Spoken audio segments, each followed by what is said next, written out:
Et aujourd'hui, on va essayer de comprendre pourquoi la France est un paradis fiscal pour entreprendre. Dans cet épisode, nous explorerons le paysage fiscal français et son attrait pour les entrepreneurs. Au fil des années, la France a souvent été stigmatisée pour sa fiscalité complexe et ses charges sociales élevées. Cependant, une idée émerge de plus en plus, la France pourrait-elle être en train de devenir un paradis fiscal pour entreprendre?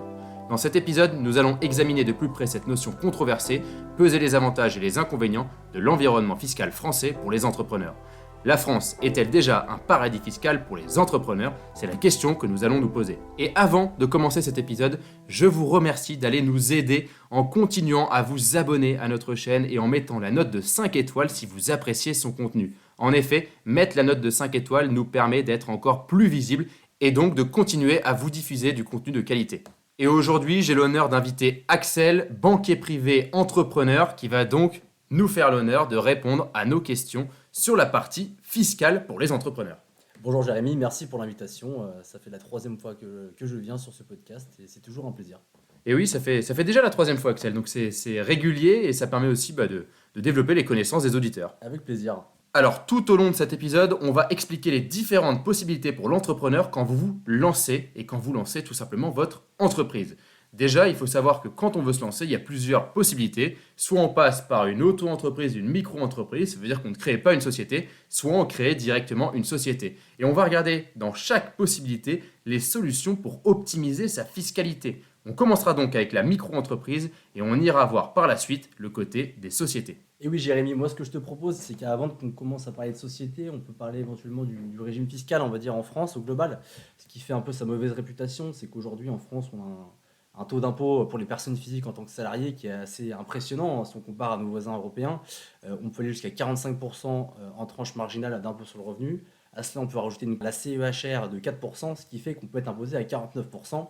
Donc forcément, quand vous gagnez un montant et que la moitié part aux impôts, ça peut donner une mauvaise réputation. En plus de ça, on peut parler des prélèvements sociaux de 17,2%, donc qui sont imposables avec les revenus fonciers en plus. Donc on peut arriver à une taxation de plus de 60%, ce qui rend les investissements parfois un peu intéressants. Oui, donc c'est très confiscatoire la fiscalité de l'impôt sur le revenu du salarié, c'est ce que tu es en train de nous dire ici. Mais pour l'entrepreneur, est-ce que c'est la même chose? Alors, on va voir que justement, ça va dépendre des types de sociétés. Donc, ce que je te propose, c'est qu'on commence par la micro-entreprise. Donc, la micro-entreprise, ça peut être une entreprise de négoce en général ou une entreprise de prestation de services. Donc, typiquement, quelqu'un qui fait de l'achat-revente de matériaux ou alors une infirmière libérale. Oui, ou même quelqu'un qui fait une prestation de conseil. Bien Axel, comme je disais dans ce podcast, on va commencer par expliquer la micro-entreprise qui est la forme la plus facile, hein, c'est-à-dire que vous ne créez pas de société réellement, vous avez plutôt une entité qui dépend d'un numéro de SIRET et ainsi de suite, mais vous n'avez pas une société comme une SASU ou une entreprise à unipersonnelle à responsabilité limitée qui est le URL. Donc c'est une activité que vous pouvez développé par le biais de la micro-entreprise, mais qui dépend de certains plafonds. Si on dépasse les plafonds, on va passer en auto-entreprise. Comment ça fonctionne concrètement une micro-entreprise? Est-ce que déjà, premièrement, tout le monde peut le faire, quelle que soit l'activité? Alors oui, il n'y a pas vraiment de contrainte si ce n'est un chiffre d'affaires à ne pas dépasser. Donc ça peut être une activité de négoce ou une activité de prestation de service. Donc il n'y a pas vraiment de contrainte, mis à part bien sûr le chiffre d'affaires que tu réalises sur l'année. Donc oui, si on dépasse ce chiffre d'affaires, on sort de la micro-entreprise, c'est ça? Alors ça dépend. Si tu dépasses le chiffre d'affaires 2 années d'affilée, effectivement, la troisième, tu vas devoir être imposé au réel. Donc on verra par la suite ce que ça implique, mais tu ne dois pas dépasser ce chiffre d'affaires effectivement sur l'année. Et alors pourquoi on dit que la micro-entreprise, ça peut être intéressant quand on se lance en France? Quels sont les abattements du coup? Alors c'est intéressant d'une part parce que c'est vrai qu'en termes de formalité et de comptabilité, c'est on va dire plus flexible qu'une société classique. Tu as des abattements en fonction de ton type d'activité. Donc pour les activités de négoce, c'est 71% d'abattement. Donc ce qui s'explique forcément parce que du coup tu as une marge qui est plus limitée parce qu'en activité de négoce, tu as quand même des achats à faire. Pour les activités de prestation de conseil, prestation de service, l'abattement il est de 34%. Ce qui s'explique parce que tu as généralement, typiquement un avocat, il a moins de charges que quelqu'un qui va faire de l'achat-revente. Donc en fait, c'est pour correspondre à peu près aux charges de l'entrepreneur, ce 34%, Et ce 71%. effectivement, c'est des barèmes qui ont été mis en place qui correspondent en fonction de l'activité. Donc en fait, par exemple, prenons quelqu'un qui est d'activité de négoce, il a 100 000 euros de chiffre d'affaires, donc on va faire un abattement de 71%. Et donc il sera imposé que sur 29 000. il sera imposé en tant que personne physique à l'impôt sur le revenu à hauteur de 29 000. Donc après, ça va dépendre de la composition de son foyer fiscal. Et après, bien sûr, il faut prendre en compte aussi des cotisations sociales à payer en plus, qui là aussi dépendent de l'activité. Ok, et j'ai cru comprendre qu'il y avait aussi un abattement de 50% qui est pour d'autres activités aussi de la micro-entreprise. Exactement, ça c'est les prestations de services qui s'occupent notamment de la location meublée. Ok, donc on a 34% pour les activités de service, de conseil, 50% pour la location meublée un petit peu, Ouais. et puis après 71% pour les activités de négoce, d'achat-revente. C'est ça, c'est de la location de tourisme des morts. Mais c'est vrai que la majorité des cas, c'est soit 71, soit 34. D'accord, c'est vrai que c'est des abattements qu'on retrouve vraiment très souvent dans notre métier, de notre côté également, et dans ton métier aussi. Donc concrètement, hein, vous avez une micro-entreprise, vous ne devez pas dépasser quel chiffre d'affaires, Axel, pour bénéficier de ces abattements. Et on l'a compris, tu l'as déjà dit, on ne doit pas dépasser ces chiffres d'affaires pendant 2 ans d'affilée, sinon on passe dans l'auto-entreprise et donc dans le régime réel. Effectivement, pour l'activité de négoce, le chiffre d'affaires à ne pas dépasser est de 188 700 euros. Pour l'activité de prestation de service, il est de 77 700 euros. Concrètement, si je ne dépasse pas ce chiffre d'affaires, alors je peux en effet déclarer ce chiffre d'affaires en bénéficiant d'un abattement qui va permettre d'avoir une imposition sur le revenu plus faible que si j'étais au réel. Ça va dépendre, ça dépend de tes charges. D'accord, Parce que et concrètement, donne-moi un exemple. eh ben, si tu as beaucoup de charges qui représentent par exemple pour une profession libérale plus de 34%, c'est plus intéressant de te mettre au réel parce qu'au final l'abattement il sera de 34%, alors qu'imaginons tu as 40% de charges, il vaut mieux avoir un résultat imposable sur 60%, donc 100% moins 40%, que sur 66%. D'accord, donc c'est tout à fait possible, par exemple, qu'en début d'activité, quand on a beaucoup d'acquisitions à faire, beaucoup d'achats à faire, peut-être que ça peut être intéressant d'être au réel la première année. Oui, effectivement, du coup, il faut prendre tous les paramètres en compte. C'est pour ça qu'il faut généralement s'entourer de conseils, hein, d'un expert comptable ou d'un conseiller en gestion de patrimoine, comme vous, par exemple, qui peut accompagner les clients sur ces problématiques-là. Donc on l'a vu, quand on est en micro-entreprise, vous n'avez pas grand-chose à faire en termes de formalité et vous bénéficiez d'abattements en fonction de votre chiffre d'affaires. Si vous dépassez ce chiffre d'affaires pendant 2 ans, vous passez au réel et donc là on fait le compte de vos charges par rapport à votre chiffre d'affaires. Peut-être que si vous dépassez votre chiffre d'affaires pendant 2 ans, posez-vous surtout la question peut-être de passer en société. Et c'est là où nous on fait des simulations pour bien accompagner le client, pour qu'il sache vers où il va et c'est important de ne pas le faire en retard, sinon attention à la fiscalité très lourde. Donc on le voit déjà, sur la micro-entreprise, au final, on a un abattement qui est assez important pour la partie activité de négoce, et un abattement qui reste relativement important également pour les prestations de services et les prestations de conseil. Attention au chiffre d'affaires, parce qu'effectivement, si on dépasse ce chiffre d'affaires d'un montant astronomique, on risque tout de suite d'être imposé sur le revenu à une tranche marginale d'imposition très élevée. Quand on est en micro-entreprise, on peut bénéficier d'autre chose, le prélèvement libératoire. Rappelle-moi un petit peu ce que c'est et concrètement comment on est imposé. Alors effectivement, Jérémy, c'est une option qu'on peut prendre. Donc il faut le faire de mémoire, il faut le déclarer auprès de l'URSSAF avant le mois de septembre pour que ça soit effectif sur l'année d'après. Par exemple, ça te permet de payer un prélèvement du coup libératoire de 1% ou de 2,2%, donc c'est entre 1 et 2,2 en fonction de l'activité, qui te permet justement de t'exonérer de l'impôt sur le revenu. Enfin, ça ne t'exonère pas. Le prélèvement libératoire est une alternative au paiement de l'impôt sur le revenu. Bien sûr, après, il faut toujours rajouter les cotisations, les charges sociales, hein, qui sont entre 12 et 21% en fonction de l'activité. Oui, c'est vrai que les charges sociales, attention, en plus de ça, vous le savez, en micro-entreprise, les charges sociales sont calculées sur le chiffre d'affaires et non pas sur le résultat net. Et là, il n'y a pas d'abattement. Et oui, effectivement, il y a beaucoup de clients qui connaissent pas en fait l'aspect des charges, malheureusement, des charges sociales. Et du coup, avant de dépenser entre guillemets votre argent, il y en a beaucoup qui font l'erreur de se dire bon bah j'ai pris mon abattement et j'ai payé mon impôt sur le revenu, tout ça c'est disponible. Mais non, il faut encore penser justement aux charges qui sont, comme l'a dit Jérémy, imposées sur le chiffre d'affaires. Et là, il n'y a pas d'abattement, donc ça représente un montant important. Donc mettez de côté sur des comptes exprès pour l'URSSAF ou d'autres comptes que vous pouvez mettre sur un compte en banque. Ça c'est facile, hein. Vous avez plusieurs applications aujourd'hui pour prévoir et pour anticiper. Et surtout faites-vous accompagner par les bons experts avec des bons prévisionnels. Ça vous permettra tout simplement de savoir ce que vous allez payer au final. Bon, ça paraît un produit miracle, ça de payer 1% d'impôt sur son chiffre d'affaires. Ça paraît vraiment rien par rapport à ce qu'on peut payer dans la réalité. Il y a des conditions d'éligibilité, je suis sûr. Alors oui, bien sûr. Après, c'est 1%, c'est pour les activités de négoce, hein. Après, ça peut aller de 2,2%, mais c'est pas énorme non plus. Donc il y a deux conditions. Donc bien sûr, la première condition, bah, c'est de respecter les seuils de la micro-entreprise, hein, donc ceux qu'on a énoncés, donc 77 700 et 188 700. Et aussi, il y a une condition de revenu en fait, du foyer fiscal. Donc en fonction de la composition de votre foyer, il y a un plafond à pas dépasser. Oui, je crois que c'est entre 25 et 50 000 euros en fonction par part ou quelque chose comme ça. C'est ça. Et après, tu rajoutes des demi-parts avec les enfants. Attention parce que le barème est toujours réévalué tous les ans, donc faites-vous bien encore une fois accompagner, analyser tout avec un expert. C'est vraiment un sujet assez précis, la micro-entreprise, pour en bénéficier et ne surtout pas faire l'erreur de se retrouver au réel sans avoir aucune charge. Concrètement, la micro-entreprise, c'est plutôt quelque chose d'intéressant en France pour la partie charge sociale et la partie fiscale. Faites juste attention, dès que vous dépassez les seuils, ne commencez pas à vous restreindre et à faire moins de chiffre d'affaires pensez plutôt à aller vers une autre option. Effectivement, il ne faut pas se freiner, se dire bon bah ça y est, j'ai dépassé le seuil, il faut que j'arrête le business. Non, c'est vrai que c'est un peu contre-productif de penser comme ça. Il y a d'autres solutions, donc on va en parler juste après, qui sont pas non plus inintéressantes. Mais c'est vrai que pour l'instant, concrètement, pour se lancer en France, en plus de ça, quand on se lance en France, on bénéficie la plupart du temps d'une aide qui vient de Pôle emploi et donc du chômage. Ça peut aider les premières années d'être en micro-entreprise, d'avoir son chômage et donc de lancer son affaire. Alors oui, c'est vrai qu'en France, on a la chance, entre guillemets, d'avoir droit au chômage quand on monte son entreprise, hein, sous réserve de conditions, bien sûr, faut se faire accompagner. Mais ça permet justement d'être plus serein dans la création de son entreprise. Avec 18 mois de chômage en ce moment, donc après c'est en cours de discussion pour modifier cette loi, mais en ce moment c'est 18 mois de chômage, donc ça permet de voir venir. Ouais, exactement. C'est quand même une chance que peu de personnes peuvent avoir dans d'autres pays. Effectivement, donc on n'est pas à plaindre là-dessus. Et puis il y a deux autres options qui sont aussi, selon moi, des paradis fiscaux si on est bien accompagné. La société par action simplifiée unipersonnelle, c'est-à-dire la SASU, la SAS si on est plusieurs, et l'EURL, l'entreprise unipersonnelle à responsabilité limitée, ou la SARL si encore une fois vous êtes plusieurs.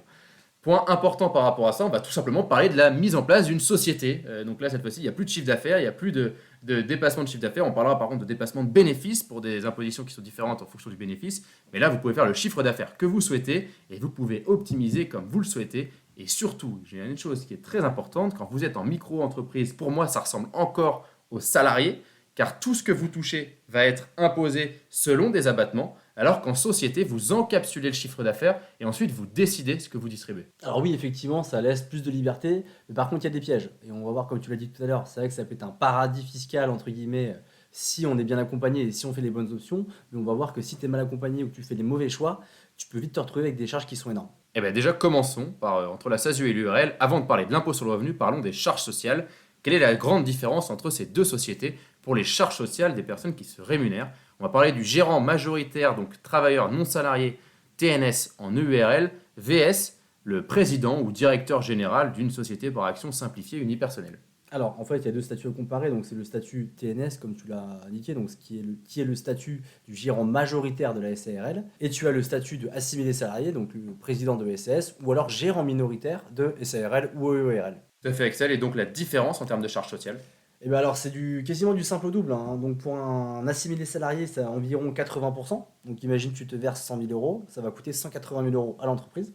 Alors oui, 80%, ça paraît énorme. Cela paraît énorme, mais on va pouvoir optimiser tout ça en fonction des régimes. Ok, et pour le gérant majoritaire? Donc, le gérant majoritaire de SARL qui a le statut de travailleur non salarié, là, les charges sociales, c'est environ 45%. C'est entre 40 et 48 en fonction des montants versés. Donc là, tu vois que le coût est quasiment divisé par deux, ce qui fait que forcément, là, comme ça, tu vas dire, bah écoute, Axel, moi, c'est sûr que j'ai envie de me lancer en SARL. Bah oui, c'est la réponse que j'aurais, parce que tu viens de me dire que tout à l'heure, il fallait que je donne 180 000 euros pour me rémunérer 100 000, alors que maintenant, il me faut plus que 140 000. Effectivement, si on s'arrête juste à ce point-là, entre les deux, il n'y a pas le choix. Après, il y a une différence de protection sociale entre les deux. Donc, le régime assimilé salarié a une meilleure protection, d'où l'explication des charges supérieures. Mais est-ce que c'est vraiment nécessaire? Effectivement, je pense qu'il faut vraiment regarder la protection supplémentaire qu'on va avoir, qui est une protection supplémentaire notamment sur la retraite, sur la maternité, sur des sujets importants, et je pense notamment aux femmes sur ce sujet-là pour la maternité, parce que c'est vrai que c'est un sujet important, il faut bien regarder tout ça par rapport à la protection sociale qu'on a besoin.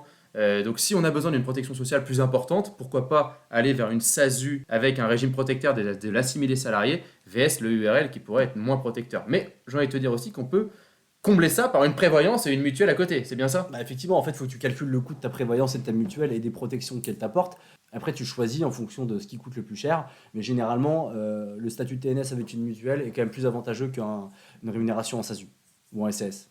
Ok, et alors pourquoi la plupart des entrepreneurs choisissent la SASU? Quelle est l'autre option qu'offre la SASU et que n'offre pas Alors, la SARL, ou du moins qu'offre moins la SARL?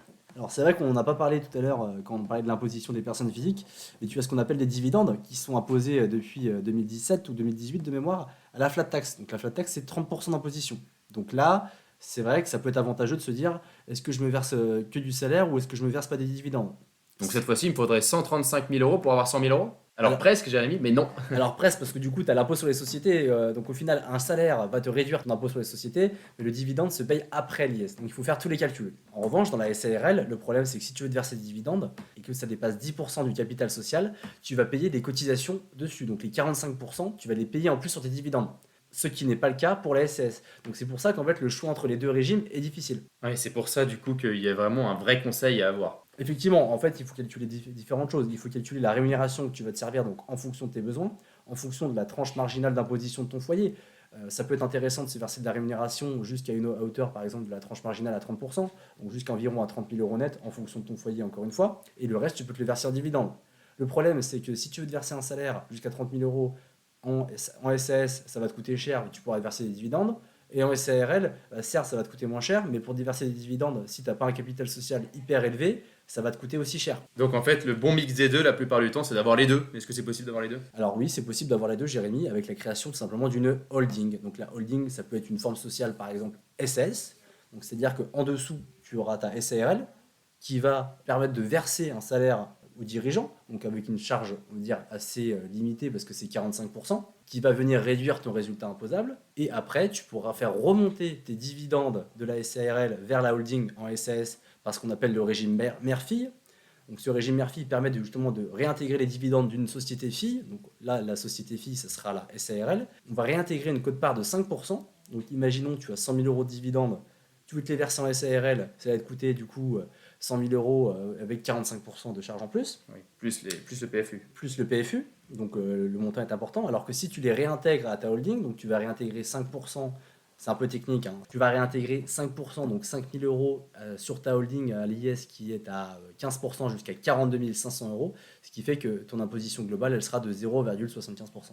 Donc 750 euros pour distribuer 100 000 euros. Exactement. Ce qui permet du coup à la fois, on va combiner en fait l'avantage de la SAS et de la SARL au sein de la holding. Ah oui, non, mais là c'est exceptionnel parce que tu es en train de me dire que, ok, j'ai payé l'impôt sur les sociétés en dessous. Donc j'ai payé 15 ou 25 en dessous. Ouais, à peu près. Surtout si je me distribue 100 000, j'ai sûrement payé du 25%. Ou sinon, tu m'expliqueras encore une méthode pour sortir des 25%, mais là, je crois qu'il n'y en a pas. En tout cas, on a payé 15-25%, on est à 20% en moyenne de ce qu'on a payé en impôt sur les sociétés, et derrière, il y a 0,75%. Donc concrètement, j'ai payé à peu près 20% de fiscalité pour 100 000 euros, et je peux les réinvestir où je veux. Alors oui, tu peux les réinvestir où tu veux. Tu peux aussi te les sortir, cette fois-ci, en prenant bien sûr la flat tax de 30%, mais tu vas pas payer les cotisations sociales que tu as eues en SARL. Après, ce que tu peux faire en holding, c'est que tu peux investir où tu veux.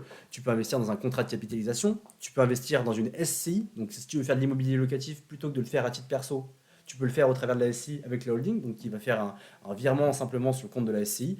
Et ce qui va permettre de, au lieu d'investir à la base, si tu t'es sorti tes 100 000 euros, donc ça fait 70 000, là tu vas pouvoir investir 99 250. Ok, donc la holding peut être une solution effectivement pour vraiment optimiser votre fiscalité des sociétés. Et il y a plein d'autres stratégies derrière. On ne parle pas des conventions de trésorerie ici, ni des conventions de prestation de services, mais c'est des stratégies qui s'accumulent au régime mère-fille. Il y a plein d'avantages, on ne va pas en parler non plus parce qu'il y a plein de choses à dire, mais on parlait des indemnités kilométriques que tu peux déduire, donc ça c'est dans les sociétés en général.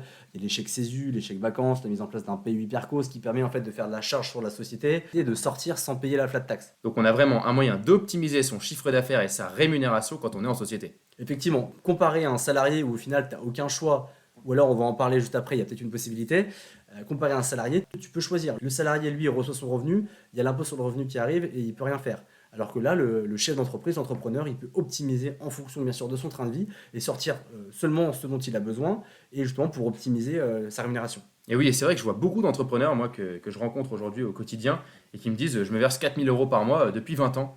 Et je leur dis, vous n'avez jamais optimisé votre fiscalité parce qu'au final, vous n'avez jamais adapté vos revenus à vos besoins. Et donc ça, c'est vraiment important de le comprendre. C'est quand on est entrepreneur, il faut adapter ses revenus à ses stratégies patrimoniales et fiscales. Si vous avez plusieurs enfants, pourquoi pas vous verser plus de salaire parce que vous avez un quotient familial qui est plus important. Au contraire, si vous êtes célibataire sans enfants, peut-être utiliser plus les dividendes pour éviter une fiscalité trop élevée. Tout ça, c'est des stratégies qui doivent être prises en compte par votre expert patrimonial. Et c'est là où nous, on rentre en jeu pour accompagner le chef d'entreprise. Sachez-le, si vous êtes salarié, et Axel l'a dit, que vous soyez salarié d'une multinationale ou salarié d'une société d'un point de vue général, et que vous soyez même chef d'entreprise en micro ou en société SASU ou en URL, il reste une dernière solution, mais là c'est la solution quand on n'a vraiment plus aucune solution. Et là on parle du PER. Alors oui, le PER en fait qui est éligible à la fois pour les entrepreneurs. Maintenant que ça a été regroupé, avant il y avait différents compartiments, maintenant ça s'est regroupé. Que tu sois salarié ou entrepreneur ou micro-entrepreneur, tu as le droit d'avoir un PER. Donc le PER c'est quoi concrètement? C'est que tu vas verser tous les ans un montant, tu n'es pas obligé, hein. Tu vas verser par exemple un montant tous les ans sur ton PER qui va être déductible de ton revenu imposable. Donc là il faut faire attention, ça va dépendre de ta tranche marginale d'imposition. Si tu es à 11% de tranche marginale, est-ce que c'est vraiment intéressant de verser sur le PER dans la mesure où quand tu sors du PER, tu es réintégré, donc il faut voir la tranche marginale auquel tu vas sortir. Mais si tu es à 30% ou 41% ou 45%, ça peut avoir un vrai intérêt parce que ça va permettre de capitaliser sur l'avance de trésorerie que l'impôt va te faire Parce qu'aujourd'hui, tu vas verser, imaginons, 10 000 euros. Ça va te faire, si tu es à 30%, 3 000 euros d'économie d'impôt que l'État va t'avancer. Certes, si à la retraite, tu sors ton PER, ça va être réintégré. Mais pendant imaginons, 30, 40 ans, en fonction de l'âge que tu as au moment où tu verses, c'est l'État qui te fait une avance de trésorerie et que tu vas pouvoir faire capitaliser, par exemple, dans une assurance vie. Mais par contre, le seul désavantage du PER, c'est que c'est bloqué jusqu'à la retraite. Alors c'est bloqué jusqu'à la retraite en théorie, mais les conditions ont été assouplies récemment avec la loi Pacte, hein. Tu peux sortir pour ta résidence principale, ce que je conseille pas forcément, parce qu'au final, quand vous sortez pour votre résidence principale, vous êtes encore en activité, vous avez peut-être une tranche marginale d'imposition qui est élevée. Il faut savoir que quand vous sortez, oui, vous pouvez sortir, mais vous avez une réintégration du montant d'impôt que vous avez gagné, c'est réintégré à votre tranche marginale du moment. Donc il faut bien faire ces calculs et éventuellement envisager plutôt un financement. Mais ça, effectivement, c'est pas bloqué. Donc il y a aussi des cas un peu d'accident de la vie, donc expiration des droits au chômage, invalidité, etc. etc. Oui, c'est vrai qu'il y a plusieurs cas de sortie de manière anticipée. Vous l'avez compris, le PER, c'est le dernier moyen pour vous pour sauver votre année au niveau fiscalité. Avant ça, si vous êtes entrepreneur, vous avez de nombreuses solutions. Il faut juste trouver la bonne personne pour vous accompagner ou du moins écouter les bons podcasts pour bien comprendre la fiscalité, que vous soyez en micro-entreprise ou en société. Effectivement, Jérémy, il y a plein de choses possibles et franchement, j'insiste là-dessus, hein. Moi, j'ai beaucoup de cas avec des clients, comme tu disais tout à l'heure, qui se versent 4 000 euros par mois en SAS, donc à 80% de charges, alors qu'ils n'ont pas forcément besoin des 4 000 euros ou alors qu'ils pourraient se verser des dividendes. Et malheureusement, peu de gens ont connaissance en fait, de ces éléments, donc c'est pour ça l'importance de te faire accompagner par des experts. Ça peut te faire gagner énormément d'argent sur le temps. Ouais, je suis totalement d'accord avec toi, Axel, et c'est vrai qu'il y a une prise de confiance sur le sujet de plus en plus par les entrepreneurs.